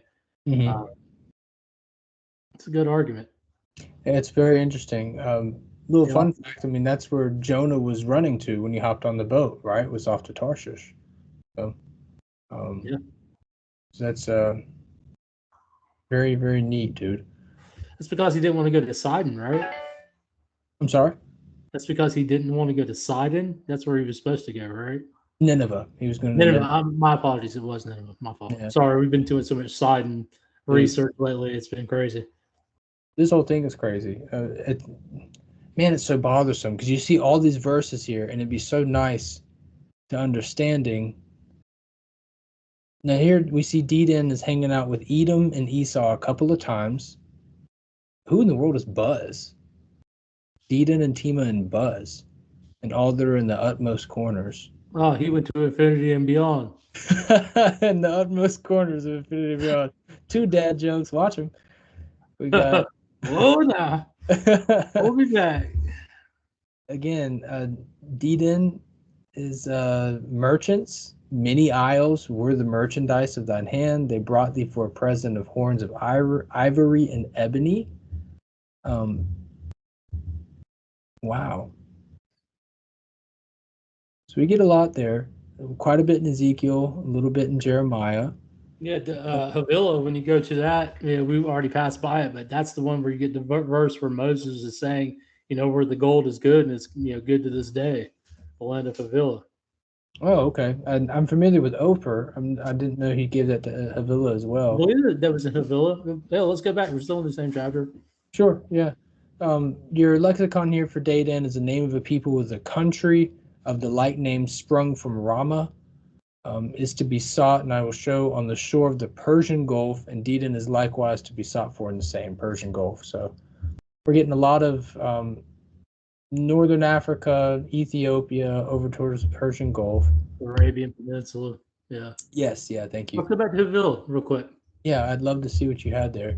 So in Havilah, come down this way. Cush, Sheba, Havilah. I imagine that's going to be in Exodus. I believe so. Let's see. We have Genesis 2, Genesis 10, 1 Samuel.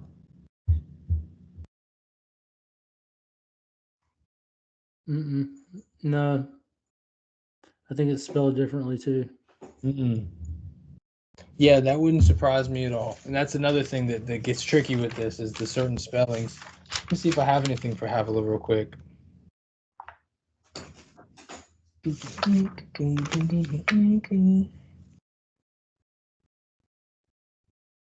do not write anything down with Havilah. If you said the word gold, surely we can just find the word gold. Yeah. It's just good luck. Yeah, I know. 417 times. All right. Keep oh, going. You're right there. Land of Havilah, where there is gold. Genesis 2. And the next one, yeah, and the gold of that land is good, and there is bdellium and the onyx stone. Yeah. Sorry, it was earlier than what I thought. Yeah, right there in Genesis 2. Yeah. Wow. Okay. So now this brings up a whole new context for me that dude, this is so cool. Genesis 10 is awesome, man. It's so awesome. You're back here in the creation narrative, bro. We're in Genesis chapter 2. We're talking about Garden of Eden here. Yeah. And he's using the name of a place, Havilah. That's a descendant of Ham way down the way. I mean, I believe that's the descendant of two different people. I'm sorry? There's two different Havilahs, I believe. Oh, is there now? Great. I could be wrong. Well, let's open it up one more time and see. Because so far it's done us pretty good by telling us, so one's a son of Joktan and one isn't. So far, Blue Letter Bible, man, at least their Strong's Concordance, I seem to like it pretty good. So this is a part of Eden through which flowed the river Pison, was probably the Grecian Colchis. I remember reading this, and then a district in Arabia. So either two different people or two different locations, but we know that normally the name of the locations. Yeah. So. That's what I was saying. There it is. There's two different ones, so I don't know. There it is. All right. Yeah. Wow. I just need to scroll down just an inch. So, dude, who knows? But either way, that's still Havilah. That person wouldn't have been born. That's the God culture's argument, is that they're talking about the son of Joktan, not the son of Cush. Mm-hmm. And all the maps and all the at least contemporary and from what I could tell, a little older thinking on it all just assumes Cush. Yeah. So you have a whole bunch of directions and things coming out of a place, but it doesn't take into account that Joktan also has a Havilah and a Sheba. Just so I'm with us on all this. Joktan was naming his kids the same thing Cush was and his descendants. And Joktan is the son of Eber, the son of Selah, the son of Arphaxad, the son of Shem. And Joktan has a ton of kids.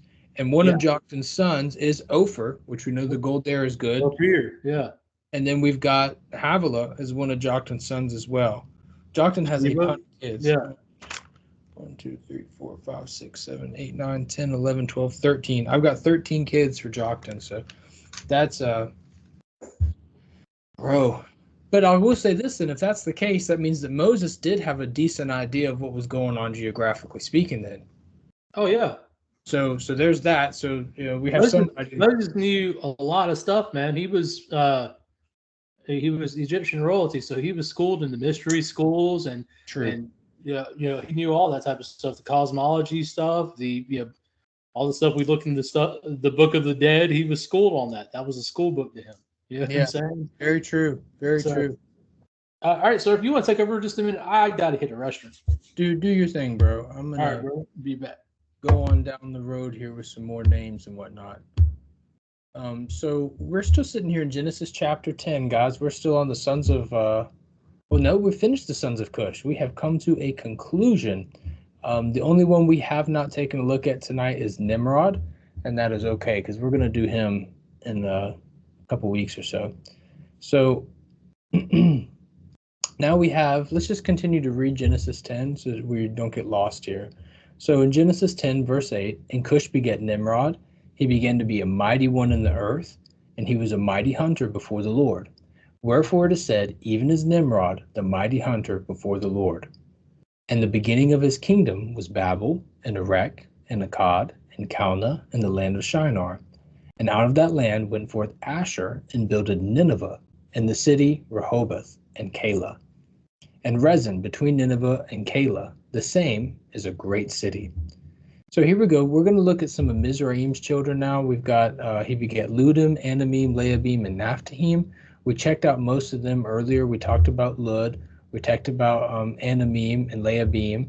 And most of those we saw were hanging around your northern Africa. We saw a lot of them were given towards some place called Libya, which Austin gave some insight as to the size of Libya may have been much, much larger than the Libya we have today. Here's a map of this. If I go back right here, here's our Libya right now. And Austin was saying that perhaps Libya came all the way from here, even down into Mauritania. So that was a massive stretch of land there. And so when we're looking at the children of Mizraim, that's where we ended up placing them for the most part. That's what we saw when we were going through our, what do you call it? Excuse me, a dictionary. I don't know, Strong's Concordance. Thank you. There we go. So the ones we haven't checked out so far here is we haven't talked about Canaan yet. So that's we didn't talk about the 1014 either. Yeah, with Pathrusim and Kalsuhim. You want to go ahead and take a look into some of these and see what we get? Yeah, let's go ahead and just finish up the Mizraim line, brother. Where we're going, we might have to do Canaan by itself too. For real. Yeah, this has been, but it's been so much fun, dude, just to learn and see some of these things. I know if you're not interested in this type of stuff, this may just be mad boring, but I think it's fun, man. It's like a treasure hunt inside the Bible. I love this stuff. I love looking up the genealogies and the geography and trying to tie it in together and look at other, like, you know, on whether you're doing Wikipedia, and I know Wikipedia is awful lot. I got you. But you know, using the Wikipedia, using encyclopedias, using the concordances, and just kind of trying to piece everything together. A lot of times, I know in this show, if you guys watch, we come across really cool stuff, you know, at least it's cool to us about, you know, facts about history and possible histories. And it just opens up a whole new world, and you get a better scope of exactly what was going on there and what the possibilities are of what it's talking about. I enjoy it, man. Yeah, me too. Yeah. Well said. Pathrusim, see Pathros, region of the south. Now, my brain just wants to say Patmos, where John was sent out to. I'm sure that's not true, but always far away from that. Yeah, right. You know, cannibal. All right, so here we go. Genesis 10. Yeah. Sorry. That comment took me out. He said they were named Cain and Abel to tell you what they really were, cannibals. It's like, all right, dude, you know, you're like 3 languages away from like what the original language was. It had nothing to do with cannibals or that connotation. It's like, I don't know. Some people think that the English is the end all be all. If it ain't in English, like, no, dude, you're a long ways off from that. I mean, you're, you know, probably 10 to 12,000 years away, and at least 4 languages that I know have separated from those names, like that we know of. Yeah, exactly. Yeah. They definitely named them this, so you know, 10,000 years down the line, we'd be able to put 1 and 2 together that it was cannibals. Like, get this stuff at, bro. Go take your meds. Yeah, it's imagination of your own heart, man. It's hilarious, man. I don't know. I laugh at it because it's like, dude, okay. Right. There's just no way. So Pathros, we see being used in Gen 10 and First Chronicles. Big shocker. Okay, here's a lengthy little lexicon. Upper Egypt, as used by the people themselves, which is sometimes distinguished from some Hebrew word, which in a narrower sense designate Lower Egypt. Isaiah 11:11. That chapter pulls up a lot, especially when you're concerning Cush. We were going to check that out, but we're going to reserve that for later. Where Pathros is called the native land of the Egyptians. Ezekiel 30:14, give it well, a southern region of Egypt. By the modern Copts, the same country is called HAPHC, southern region. So there you go. He's citing some other historians. Egypt, basically. Yeah, right. Gotcha. But this is a son of misery. What are you going to do? Egypt it is. Right. I mean, here we go. So here's Castlehim. Sorry, I always want to do the L before the S. Castlehim. Fortified. A people or tribe descended from Mizraim, progenitors of the Philistines and Caphtorim. So a plural, probably of foreign derivation. Castlehim, a people cognate to the Egyptians. Okay, so it's saying that the Caphtorim and the Philistines both come from them. Which I don't hate that at all. I don't. That makes more sense why we're seeing that in those genealogies then, because the way I've always read and been told that the Caphtorim or who the Philistines came from, but they both came from the same place, that would ease my mind a lot on all the research I've been seeing. It's like, well, dude, the Caphtorim became the Philistines. But if they all came from the same place, what's the difference? Yeah, I really like that. I don't hate that at all. Of a people deriving their origin from the Egyptians, according to the probable opinion of Bocart, the Colchians, who are mentioned by Greek writers as having been a colony of Egyptians. Okay, the insertion of the letter is not contrary to the nature of the Phoenicio-Shemitic languages. Now that is a word I've never heard before, but that's neat. The Phoenicio-Shemitic, so Phoenician and Shemite, I'm assuming is where that comes from. Yeah, it's just Semitic languages. Yeah. Is it common to see Phoenician put into that? The Phoenician and Semitic has always been just basically the same thing. Okay. Now, what gets me is it seems like these Phoenicians, I don't know, man. There was a lot in that Japheth episode that just screamed Phoenicians to me. Yeah. Well, what you were talking about the Scythians earlier, the Phoenicians are everywhere, dude. We see them. I mean, when I say we see them, I'm strictly referring to the Bible. My knowledge on geography and history pales in comparison to yours, but I know enough about the Bible to know that those Phoenicians they're everywhere, man. They're all Tyre, Sidon. You have them in Libya, in northern Africa, Carthage. I mean, all over the place, man. Yeah. Very, very cool, bro. Our last one is Caphtorim. And let's see just what they give us. Now I was getting Crete for this. I found this in a couple of places. Yeah. Let's see. That's where the Egyptians, it was a colony on Crete. A crown. Here we go. Yeah, the Cretans as inhabitants of Caphtor as distinct from the Philistines. We get them in Genesis, First Chronicles. I'd love to see what Deuteronomy says. And the Avims, which dwelt in Hazarim, even unto Azza, the Caphtorims, which came forth out of Caphtor, destroyed them and dwelt in their stead. Okay. Yeah, so, knocked them out. So, hold on, let me read that again one more time. And the Avims, which dwelt in Hazarim, even unto Azza, the Caphtorims, which came forth out of Caphtor. So they're saying that Caphtor destroyed the Avims, which dwelt in Hazarim. Yeah, they destroyed them and dwelt there. Yeah. Very cool. A quadriliteral, which appears to me to be compounded of the triliterals, to cover and to crown, hence. Okay, we're just talking about the definition there for crown, a golden candlestick and stuff. For Zephaniah is where you might find this Hebrew word used again. Very cool. That's all we get for them. But we do see something about Crete down here. Let me see that one more time. Yeah, Cretans. Yeah. Cretans. And that is unanimously, we're right on that. That's Crete. There's no chance that could be another type of.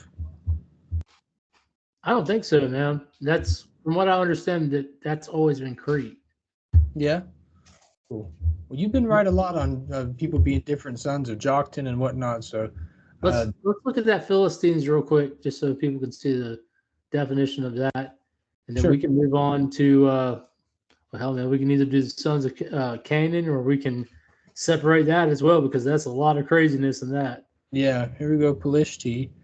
Philistines is immigrants, the inhabitant of Philistia, descendants of Mizraim, who immigrated from Kaftor, Crete, with a question mark, to the western sea coast of Canaan. Now that makes, hold on, that makes sense. This is Crete here, yeah? No, that's Cyprus. Crete's Yeah, over. Crete would be right there. Okay. So they would have come up this way. Let's just say Egypt, right? They come up this way. Zoom in on that and just make sure that is Crete. I believe that is. I just want to make sure that I'm not. I see Crete. Yeah. That's Crete. Okay. So I hate that Google now does this to where it gives you like the indigenous name. It's like, dude, we speak English. Just put it in English. That'd be great. Thank you. Yeah, that'd be really nice, man. Did you notice that when we were tracing down the Euphrates the other night? It's Yeah. like, dude, just leave it in English. This is what I read. Right. And I'd be happy to change the language if I was interested in that, but I'm good right now, bro. So yeah, so they came from back out. They came from Egypt, hit up Crete, and then came over this way, is what that was saying. Yeah. Very cool. Okay. And now Philistine, when we're talking about war with Philistine, like with David and them, that war was taking place down here. Am I not right on that? I believe so, yeah. Yeah, I hate to say, well, I think I'm right, but I think I'm right on that. Yeah. Down this way. So that's kind of cool. It's almost like they went up, saw the island, came back home, and maybe just went a little too far to the right. Here, I'll give you the exact location. Please.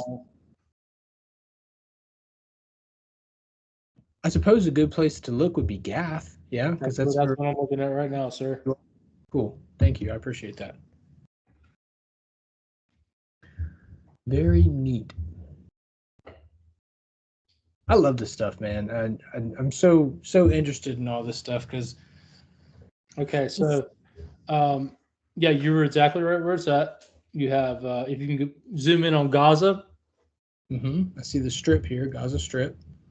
Yeah, zoom on in there. All right, now, it will be go up just a little bit. Is Ashkelon on here, or is that's such an old name? Oh, there's Ashdod. Okay.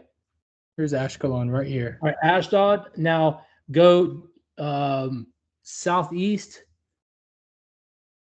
from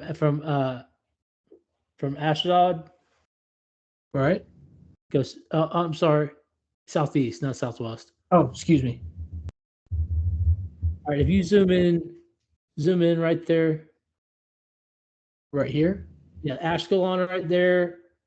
Okay, so right there where it says Gat, do you see that right there at 45?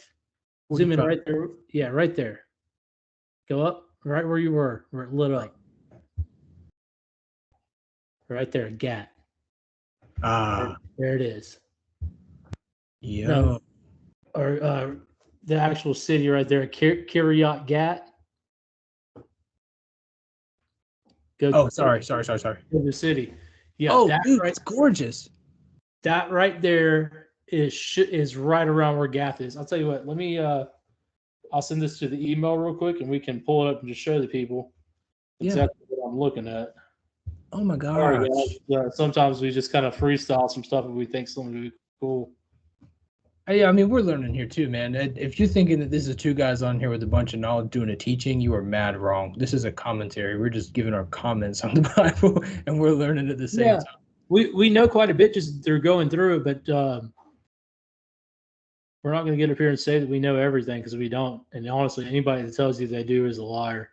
Nobody knows everything. And a lot of the things that I think I know now will probably be, my mind will be changed later on. Okay, it just came through on the email, man. If you want to pull up that mapper, and that'll give people a real good idea of what we're talking about here. But you were right on the money, exactly where it was at, man. All right, here we go. I just wanted to cut that screen share so that nobody. Even thousands of years ago, there was trouble in Gaza. It's always been that way, man. Always. Yeah. Here we go. Very cool. Yeah. Okay, yeah, here we go. Philistia. Right there. And there's Gath, Hebron, Ashkelon, Ashdod, Gaza.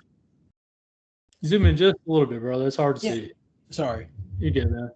Clear as day on my screen. There you go. And do you see the relation between Jerusalem, you got Jericho, all those areas right there, Heshbon, and all the way towards the sea. You have Gath, Ashdod, Ashkelon, Gaza, Ekron.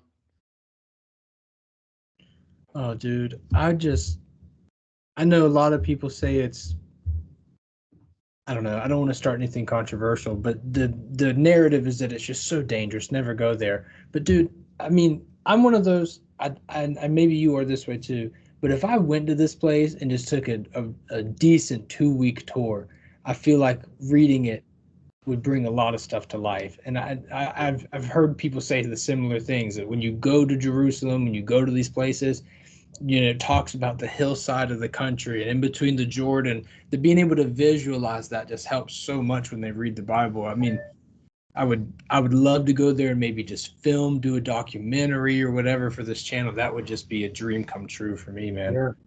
I'd love to too, man. Hell, I'd like to go to Iraq and Iran and especially Turkey. God, I'd love to go to Turkey. That's so cool. So cool. Yeah, as you go up north, let's look at that up north some. Yeah. There's Phoenicia. So cool, man. Let's go up. There's Dan. Can we see where? Yeah, there is Sidon. There's Sidon we were talking about. Sidon. There's Tyre just south of that. It's behind the days of Johaz and Josh. Yeah, back this way. Jehoahaz. These two were put a lot when they were put together. We were looking at those verses earlier. The Sidon, Tyre and Sidon. Yeah, the two biggest cities of Phoenicia. Yeah, which is interesting because Jesus said something about that when he said if the works that have been done here have been done in Tyre and Sidon, they'd still be here today. Yeah, well, yeah. He also was coming against the people of Jerusalem at the time and tell them, if the people in Tyre and Sidon, which was always used as like a reference for wicked places, like we might say like San Francisco or in Hollywood or in Washington D.C. It's just filth and garbage. You know what I mean? So that's basically what Jesus was telling us. If I would have done all these things in Tyre and Sidon, they would have repented with ash and sackcloth. But basically coming down on them saying like even those people would have got it if they would have seen all this. Yeah. I don't think I've ever seen that word in the Bible before. Hula, Lake Hula, Hule. I'm familiar with that. I know Hazor. North of the Sea of Galilee. Yeah. Hazor, Kadesh, or Kadesh, all that's familiar. That not Herman right there. Mm-hmm. This word I'm unfamiliar with. Acho. Very cool, man. This is just so cool. I hate to sit here and do this forever, but I could, and I know you would. I love maps. Yeah, man. Just any type of. I heard I was doing some polling the other day with some friends, and people just asked them, "What kind of content would you be interested in?" And the more I thought about it, the more I was like, I'm interested in all the stuff, dude. If it has anything to do with the Bible at all, to me, it's interesting. I don't care if it's geography, prophecy, history, gospel, whatever, man. To me, it's just. Yeah. I don't know. The closer I can understand the Bible, I feel like the closer I can get to having a clearer picture of our Father in heaven. So, just so cool, man. All right, that is it for our sons of Mizraim. Now we've got Cush to go, and I suppose we can kind of. Well, we've done Cush, Mizraim, and we did the best we could with. But what we have left here is Canaan. Thank you. That's what I meant. Yeah, dude. Let's change it up a little bit. Let's do it. Let's do a Sons of Canaan standalone because there are so many things with these names and where they were and the battles that they went through in Sodom and Gomorrah. Let's cover that on their own standalone one. Okay. If we could, man, do you have time this week? Yeah, I mean, I've probably got time tonight. To be honest. I got you. Yeah. I got you. Yeah, we should be cool, man.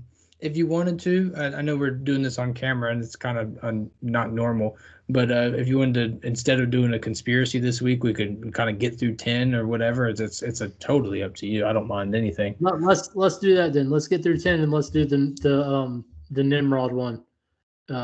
because there's so much here, unless you just want to blast through it. But I mean, there's a lot of cool stuff here. Yeah, I don't think it does it justice. I mean, because this is the sons of Canaan are probably who we get the most information on the Bible. This is all Joshua, all Exodus, all that stuff. So there's so much info here that I'm sure we could do 2 hours alone on this.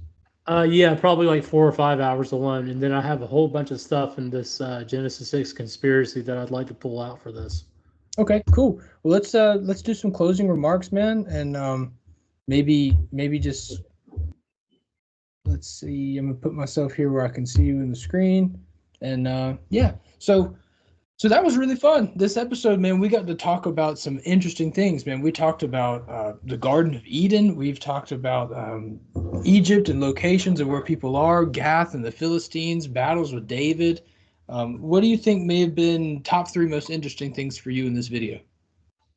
To me, it's just seeing how all these names are reused and just trying to, just for me, just knowing that, when you see these names, you got to kind of use a big chunk of context to understand who they're talking about. To me, that's the most interesting, is to just reveal that, hey, there's sons out of the line of Joktan and sons out of the line of Cush, that either one could be. Yeah, no, that is really, really cool. And I was wrong on a handful of those, and I just assumed Cush because it's just that's what most people say, and when you look at the diagrams, it's what in little slides that people have, that's what they say. But there's 2, sometimes 3 different people named the same thing. I think one of them we looked at was 4 different people. There's 4 different ones. It's just important. Anything with scripture or anything really that you're reading, context is king. That matters. That matters a lot. So a couple of times now you ask me, like, well, what do you think about this? And it's like, well, I have 2 different thoughts because it could be 2 different people here. I need to see the whole thing and kind of grasp it, because it could be either way. Yeah, and there may be something to that.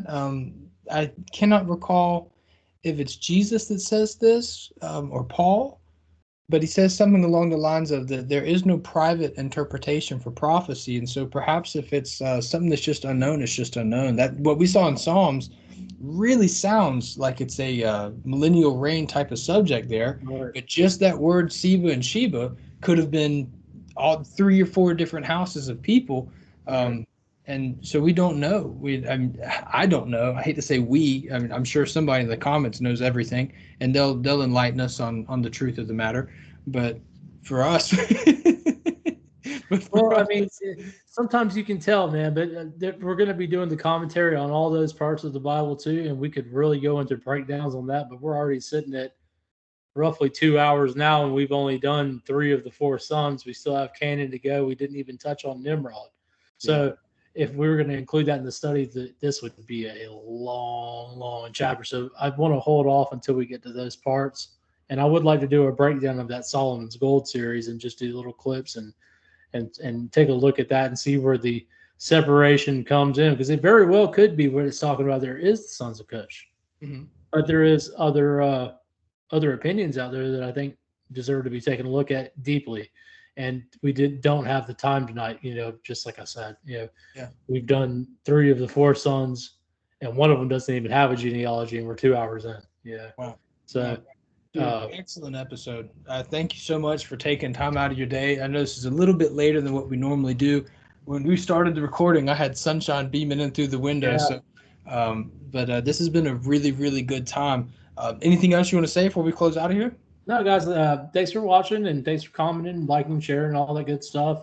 We do love you guys. We appreciate you guys coming through and watching every week, and we got a lot coming up. So we didn't plan on cutting the Sons of Canaan, but it's just so much here in this one recording. And in case you guys don't know, nothing's stitched together. We just one take these. And if we don't one take them, it's because of technical difficulties. So it's happened twice where we've been cut off, and then we just start again and one take it. So we're going to do the Canaan line. That's going to be really good. The Nimrod one is going to be mind-blowing. If you haven't done a deep dive research into Nimrod, definitely come back here and check this week. Thursday night, we'll have it up Thursday night. Thursday night, we'll have it up. Be looking for the Sons of Canaan. We'll do the Canaanite tribes or sons of Canaan. It'll be named one of the two. And we're going to do a deep dive in that. There's a lot of giants, a lot of different things there. We got some shapeshifters last time we looked into it. There was all kinds of cool stuff. So there's going to be a lot of cool stuff there. This is more just a genealogy and going over the geography of things and, seeing where the sons of Mizraim and just kind of getting an idea where Put is. So we covered a lot in Libya, Ethiopia, Egypt, and in the Arabian Peninsula. Now, when we're dealing with Nimrod, we're going to be all in Babylonia, and it's going to be good, man. I'm looking forward to it a lot. And the Canaanites will all be in what's known as the Holy Land in Israel and in the Levant area over there on the coast of the Mediterranean. So, and it's going to be, I cannot wait. The Sons of Canaan and the Nimrod video are going to be fantastic. So, guys, thanks for joining us tonight, and just stick with us and look for us later on this week. And we're going to fill in all the gaps in these genealogies and put it together in the best way we can for you guys. All right. We'll see you next time on Ancient Echoes. Thank you, guys.